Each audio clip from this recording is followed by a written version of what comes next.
Hello friends, welcome to polytechnic पाठशाला।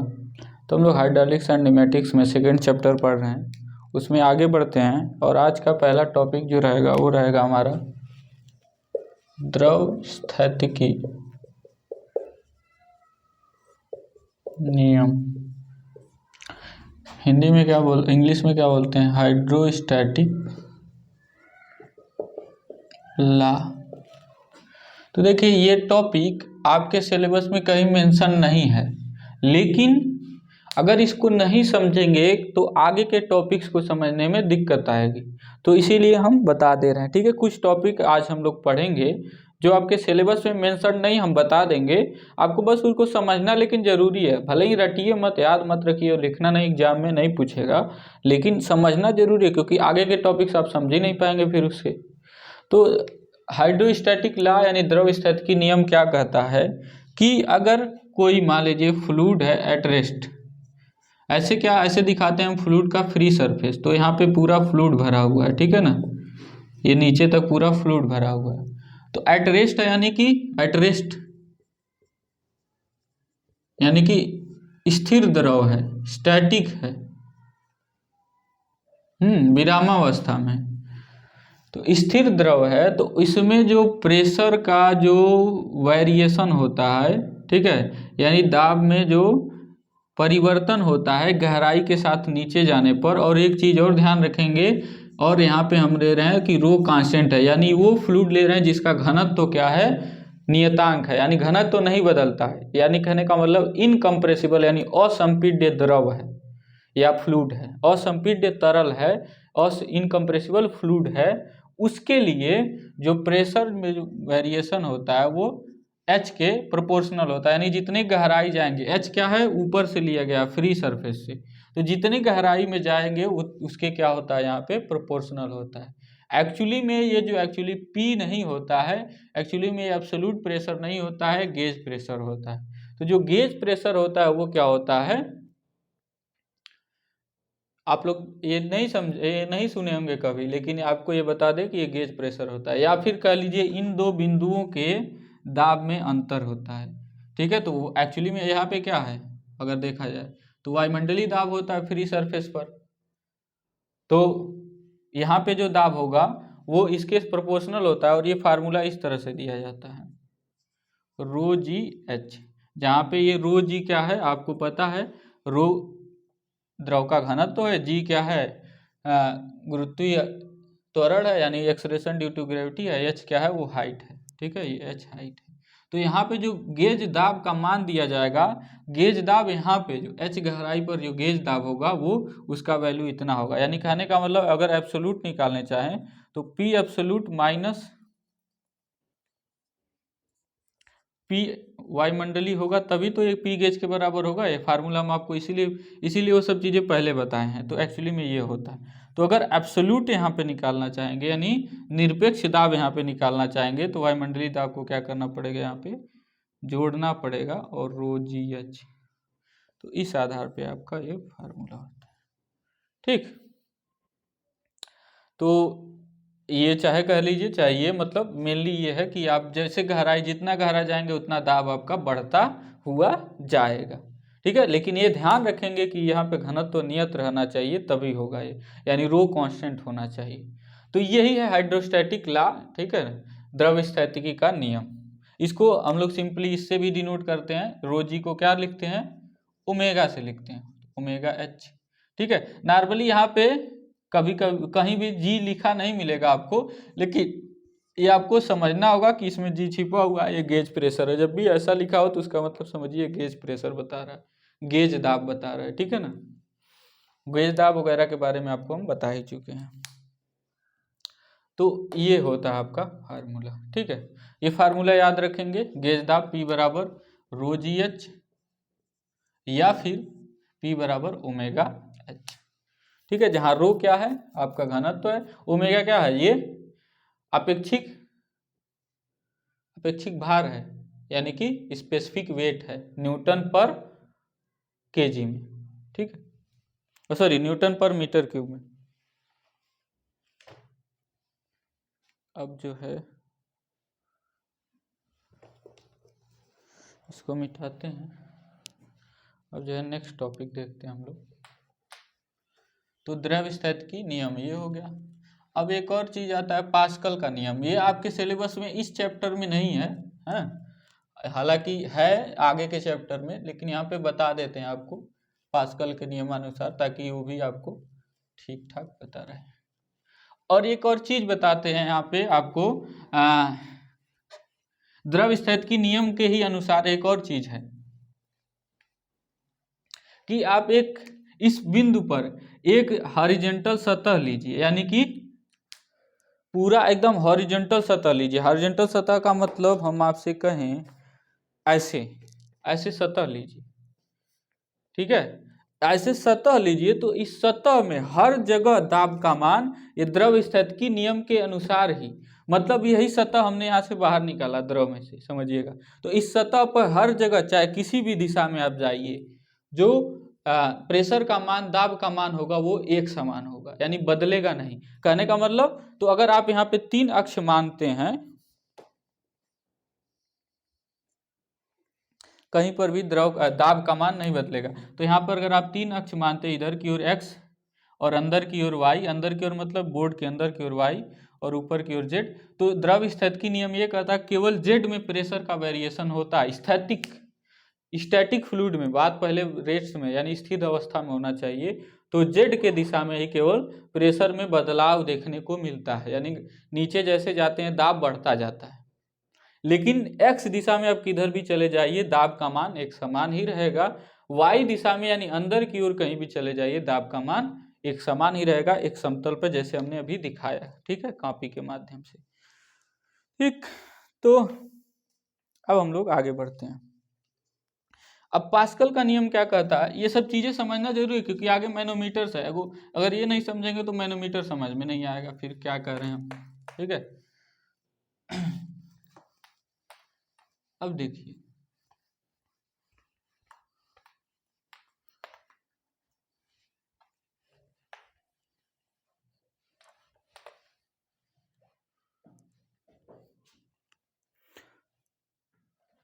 अब pascal का नियम क्या है।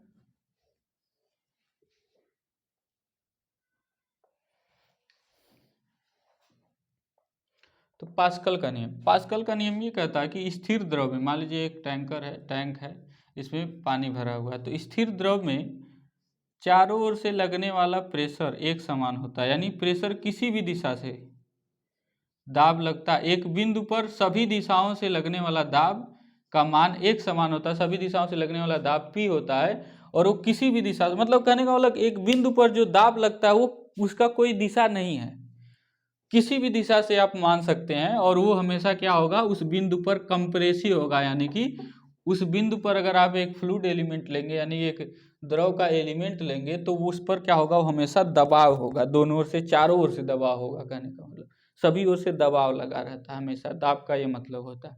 और दाब का प्रेशर, पास्कल का नियम भी यही कहता है कि अगर कोई स्टैटिक फ्लूइड है, अगर आप इसको दाब लगा के बढ़ाते हैं, मतलब दाब लगा के कहीं दाब लगाते हैं, तो वो दाब, जितना दाब आप बढ़ाएंगे वो पूरे फ्लूइड में हर जगह समान मात्रा में ट्रांसमिट होगा, ठीक है ना।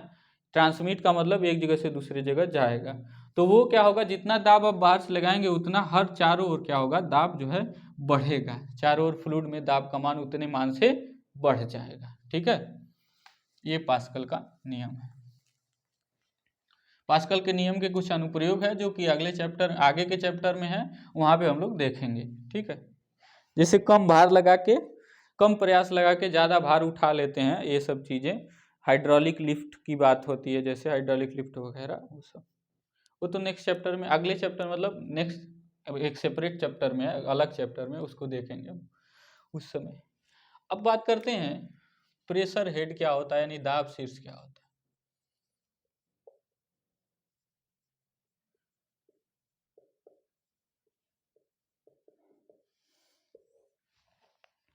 प्रेशर हेड यानी दाब शीर्ष। तो कभी कभी क्या होता है, कभी कभी दाब को किसी फ्लूइड के स्तंभ के रूप में, यानी फ्लूइड के कॉलम के रूप में व्यक्त किया जाता है। तो ऐसे ही लिखेंगे, तो लिखेंगे कि कभी कभी प्रेशर को किसी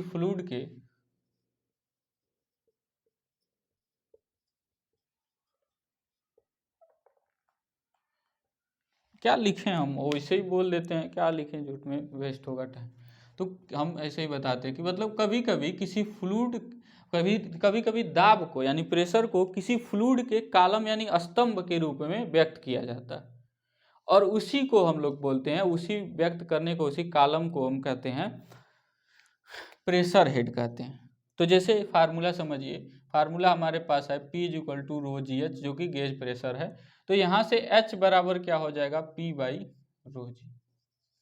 तो यही H जो है स्तंभ हो गया कि नहीं, जहाँ पे रो जी क्या हो गया, इस एक स्पेसिफिक फ्लूइड के लिए, या P बराबर ओमेगा, इसको लिख दिया P बटे ओमेगा।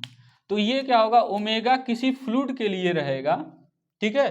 तो उसके स्तंभ में H प्रदर्शित होगा। जैसे कहने का मतलब, एक वायुमंडलीय दाब लेते हैं, ठीक है। तो एक वायुमंडलीय दाब को अगर हम प्रेशर हेड में किसके, अब यहाँ पे डिपेंड करता है हर फ्लूइड के लिए अलग अलग। जैसे यहाँ पे अगर पानी की बात करें तो उसके टर्म में एक वायुमंडलीय दाब कितना होगा। तो अगर आप बात करते हैं इस प्रेशर का, दाब का, तो 101,325 होता है, ठीक है। वायुमंडलीय दाब कितना होता है, 101,325 होता है, ठीक है। ये सिंपल सा फार्मूला उसी पर हमने रख दिया, ठीक।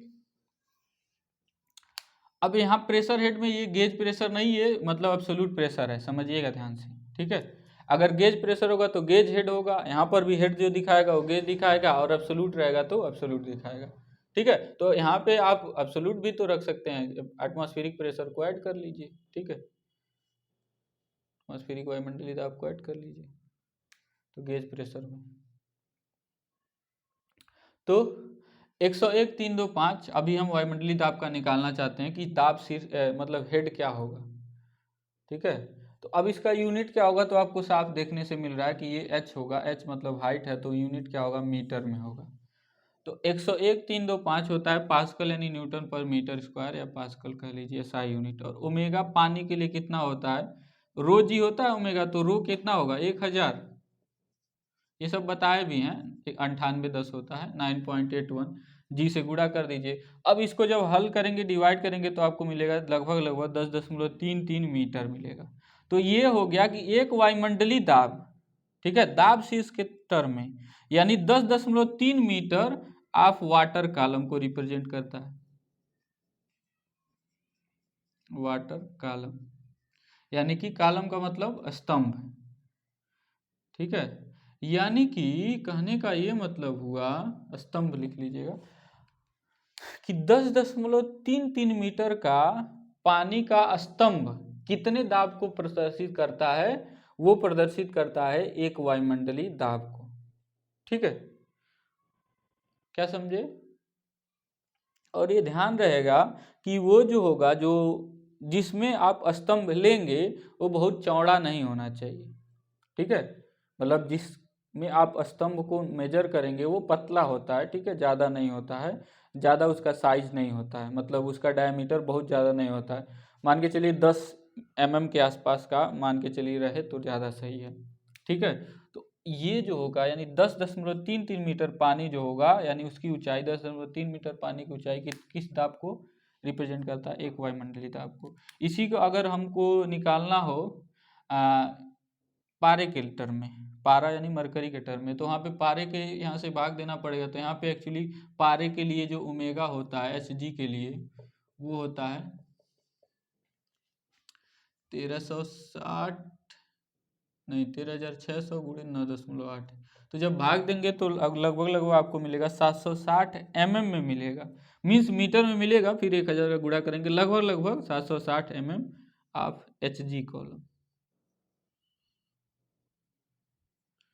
स्तंभ, यानी कि पारे का इतना स्तंभ एक वायुमंडलीय दाब को प्रदर्शित करता है, और पानी का इतना मीटर स्तंभ एक वायुमंडलीय दाब को प्रदर्शित करता है। तो कभी कभी हमको प्रेशर को हेड में यानी दाब शीर्ष में हमको रिप्रेजेंट करना पड़ेगा, तो कैसे निकालेंगे, H बराबर P बाई रो जी या P बाई ओमेगा से। ये क्या करता है, दाब शीर्ष को रिप्रेजेंट करता है, मतलब ये दाब ही है एक तरह से, बशर्ते लंबाई में हम दिखा रहे हैं उसको, दाब को किसी फ्लूइड कॉलम के लंबाई में स्तंभ के रूप में दिखा रहे हैं, ऊंचाई के रूप में दिखा रहे हैं, ठीक है ना, स्तंभ मतलब एक कॉलम, ठीक है। ये हो गया आपका प्रेशर हेड।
अब अगला है, ये भी बहुत इम्पोर्टेंट है सवाल लगाने के लिए, कन्वर्जन ऑफ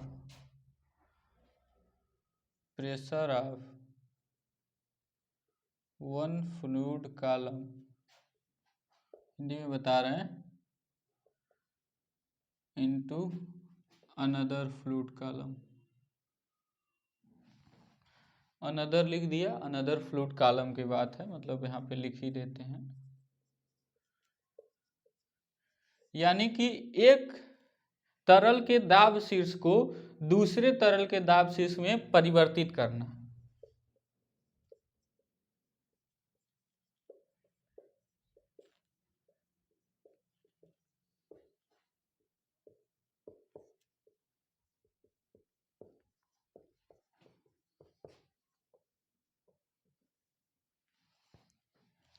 परिवर्तित करना,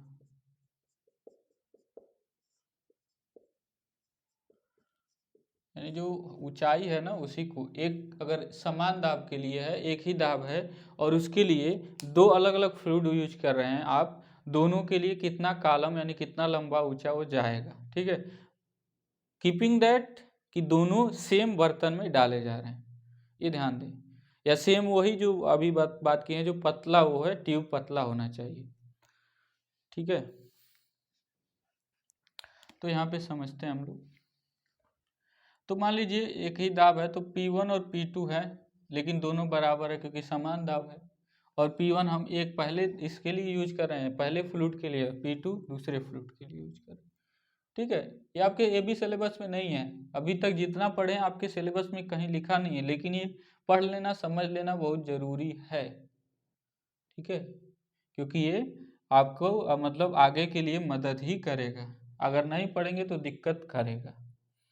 तो P1 को हम क्या लिख सकते हैं, ρ1GH1, अभी फार्मूला पढ़े हैं, देखिए आया कि नहीं, ρ2GH2, G से G निकल जाएगा, या फिर यहीं पे एक चीज़ और कर सकते हैं कि ये ω1H1 बराबर ω2H2 होगा, ये भी हो सकता है, ये भी एक फार्मूला हो गया। मतलब अगर आपको पहले का पता हो, पहले का ओमेगा, दूसरे का ओमेगा पता हो, तो दूसरे का आप H2 निकाल सकते हैं, यानी दूसरे का कितना फ्लूइड कॉलम होगा, कितना ऊंचाई चढ़ेगा, वही दाब के लिए निकाल सकते हैं। यहाँ पे क्या हो गया, ρ1H1 बराबर ρ2H2, यानी अगर घनत्व तो पता है पहले का, और पहले का हाइट पता है और दूसरे का घनत्व तो पता है, तो दूसरे का जो कितना कॉलम आपका उठेगा, यानी कितना लंबाई सेम दाब को दिखाएगा, वहाँ पे आप निकाल सकते हैं, ठीक। एक और काम कर दें, रो ऑफ वाटर से भाग दे दें दोनों पक्षों में, और ये मान लीजिए 4 डिग्री सेंटीग्रेड पर स्टैंडर्ड है, ठीक है।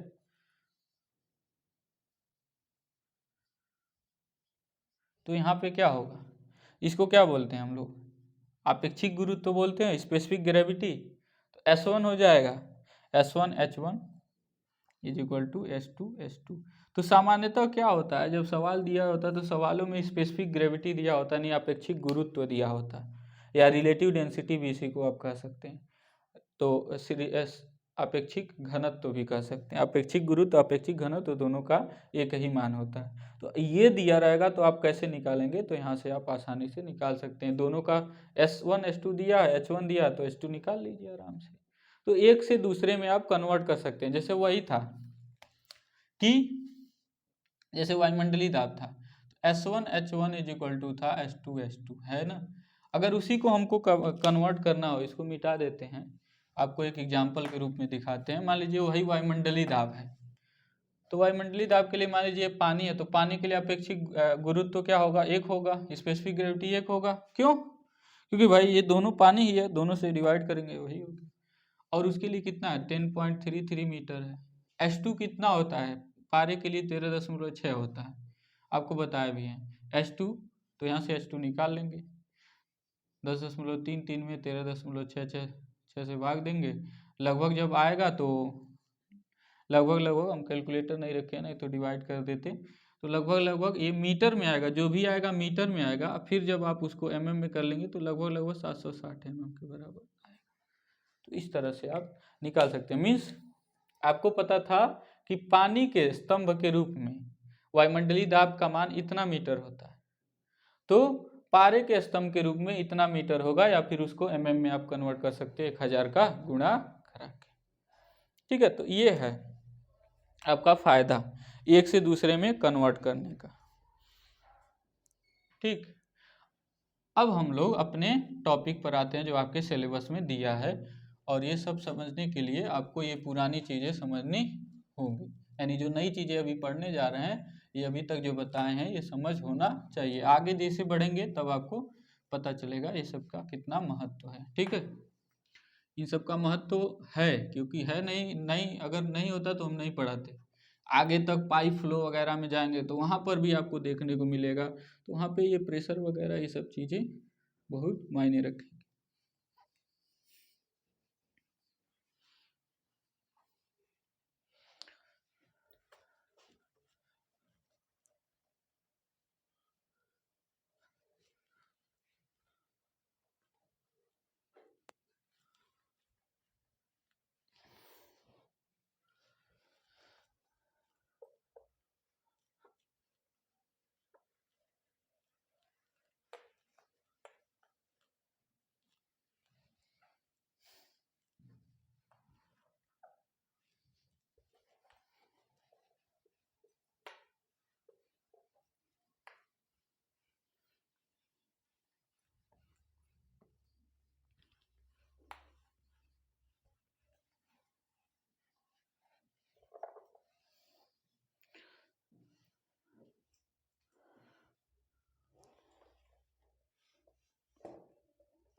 हम लोग क्या देखते हैं,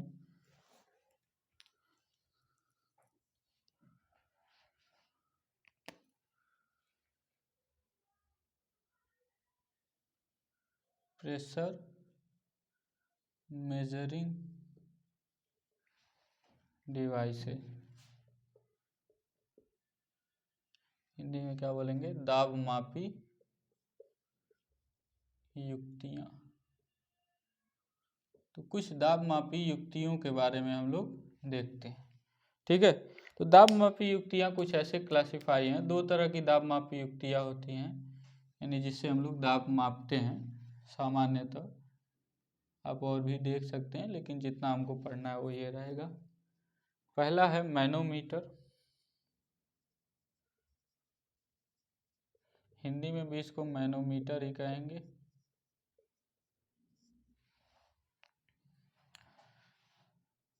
दूसरे हैं मैकेनिकल गेजेज या मैकेनिकल गेजेज, हाँ गेजेज ही कहिए, मैकेनिकल गेज कहिए, क्योंकि गेजेज बहुवचन हो जाएगा, यहाँ मैनोमीटर्स तब लिखना चाहिए मुझे, यानी यांत्रिक गेज। हिंदी में बोले तो यांत्रिक गेज। ठीक, तो मैनोमीटर कितने तरह का होता है हम देख लेते हैं, और मैकेनिकल गेज कितने तरह के होते हैं ये देख लेते हैं। मीन्स ये दोनों डिवाइस जो होंगे इनका क्या सिद्धांत रहेगा, कैसे ये दाब मापते हैं, ये सब हम पढ़ाएंगे एक एक करके। लेकिन अभी जान लेते हैं कि इनका क्लासिफिकेशन क्या है, मतलब ये कितने तरह के होते हैं। ठीक है, क्या क्या नाम है उनके। तो ये भी एक दाब मापी युक्ति है, और ये भी एक दाब मापी युक्ति है। अब इसके भी प्रकार है, मतलब एक्चुअली में इसके भी अलग अलग तरीके, मतलब अलग अलग नाम से अलग अलग चीज़ें बनाई गई हैं। ठीक है, तो मैनोमीटर में क्या क्या आता है, मैनोमीटर दो तरह का होता है। इससे पहले आपको बता दें, एक होता है बैरोमीटर। तो बैरोमीटर कुछ अलग चीज़ है, ये क्या मेजर करता है, ये वायुमंडलीय दाब को किसी लोकेशन पर, यानी किसी स्पेसिफिक लोकेशन, मतलब जहाँ पर वो है वहाँ पर के वायुमंडलीय दाब को मेजर करता है। तो ये अगर बैरोमीटर आपसे पूछ दिया जाए तो बैरोमीटर एक ऐसी युक्ति है जो एक दाब मापी युक्ति है, जो किसी जगह पर वायुमंडलीय दाब को मापता है। तो ये बैरोमीटर वायुमंडलीय दाब को मापता है। ठीक है, इसके अलावा बैरोमीटर का और कोई भी काम नहीं है। ठीक है, और बैरोमीटर में जो दाब मापने के लिए जो फ्लूइड यूज किया जाता है होता है मरकरी। सामान्यतः का हमेशा मरकरी होता है, यानी कि पारा होता है। अब मैनोमीटर के टाइप्स देख लेते हैं, प्रकार। तो ये दो तरह का, सिंपल मैनोमीटर,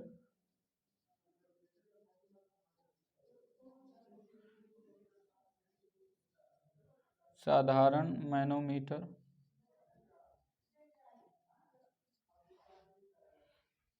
ठीक है, और है डिफरेंशियल मैनोमीटर,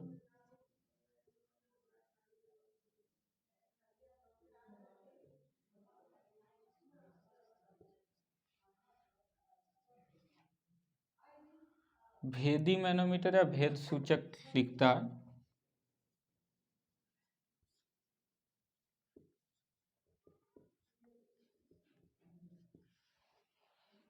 ठीक है। अब साधारण सिंपल मैनोमीटर कितने तरह के होते हैं ये देखते हैं। तो ये होता है, चलिए पहला पीजोमीटर,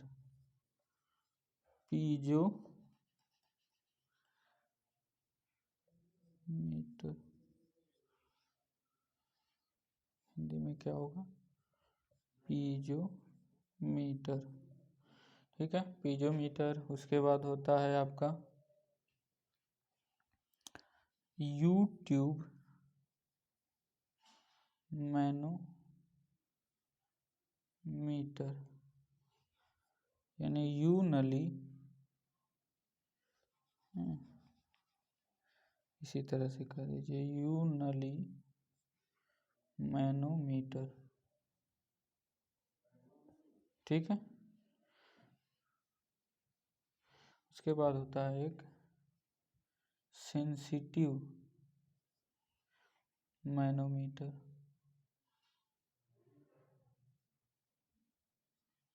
सेंसिटिव को बोलेंगे सुग्राही मैनोमीटर, सुग्राही मैनोमीटर, ठीक। अब इतना लिख लीजिए, फिर इसको हम क्या कर देते हैं, मिटा देते हैं, क्योंकि इतना हो गया सेंसिटिव मैनोमीटर, सुग्राही मैनोमीटर, क्योंकि हमको डिफरेंशियल भी तो लिखना है। अब अभी एक चीज़ और बचता है, सुग्राही मैनोमीटर दो तरह का होता है, उसको भी बता देते हैं फिर।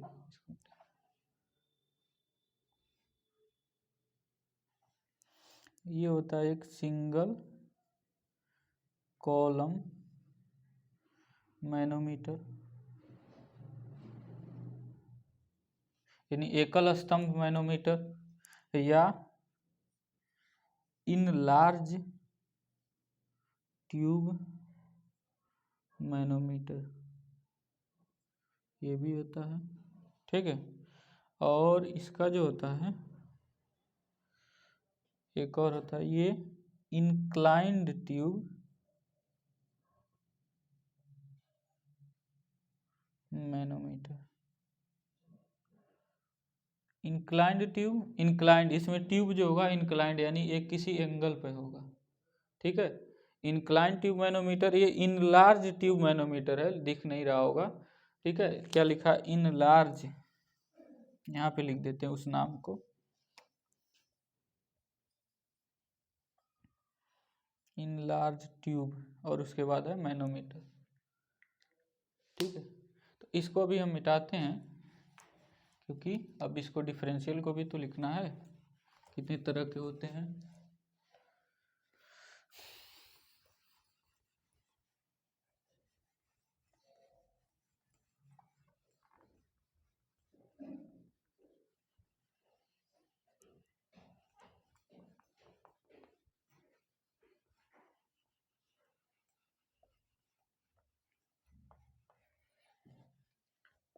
ठीक है, तो डिफरेंशियल देखिए कितने तरह का होता है। एक होता है 2 पीजोमीटर, यानी 2 पीजोमीटर यूज किया जाएगा,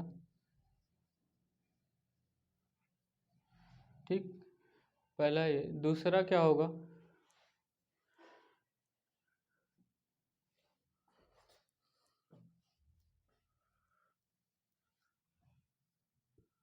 सिंपल यू ट्यूब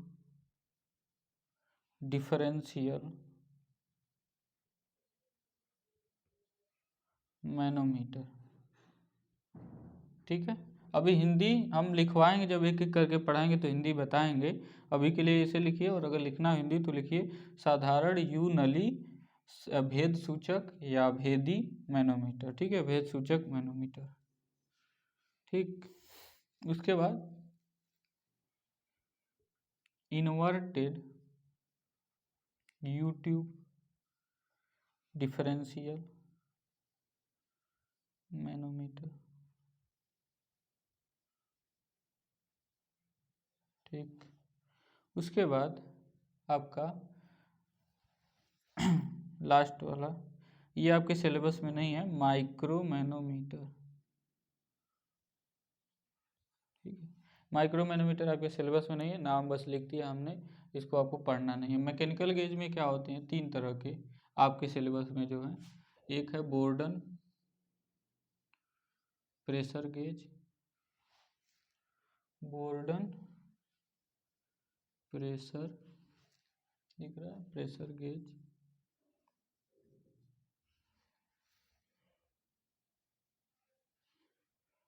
यहाँ पे DON रहेगा, बोर्डन प्रेशर गेज। ठीक है, दूसरा है diaphragm pressure gauge, PH, diaphragm. ठीक है, ये है डायाफ्राम प्रेशर गेज, यानी बोर्डन दाब मापी है, दाब मापी या दाब गेज कहेंगे। बोर्डन दाब गेज, हिंदी में क्या बोलेंगे इसको, बोर्डन दाब गेज।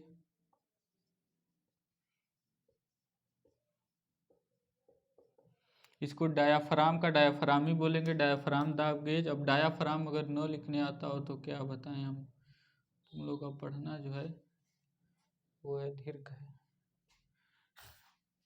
डायाफ्राम प्रेशर गेज और डेड वेट प्रेशर गेज।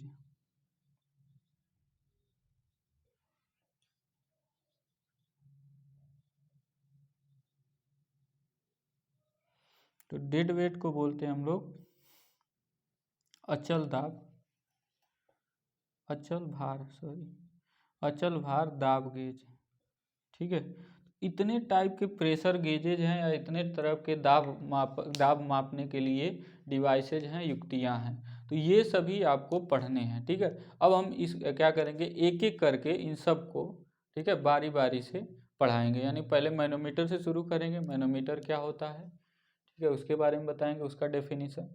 फिर उसके बाद शुरू करेंगे सिंपल मैनोमीटर। सिंपल मैनोमीटर में पीजोमीटर क्या होता है, मतलब सिंपल मैनोमीटर का, हालांकि इसका कोई डेफिनेशन नहीं है, सिंपल मैनोमीटर मतलब सीधे आएंगे पीजोमीटर, फिर U2 मैनोमीटर, फिर सेंसिटिव वाला पर पढ़ेंगे, फिर डिफरेंशियल वाला पढ़ेंगे, फिर ये सब पढ़ेंगे, बोर्डन यानी मैकेनिकल गेज और बोर्डन वगैरह। ठीक है, तो अभी के लिए मुझे दीजिए इजाज़त, धन्यवाद।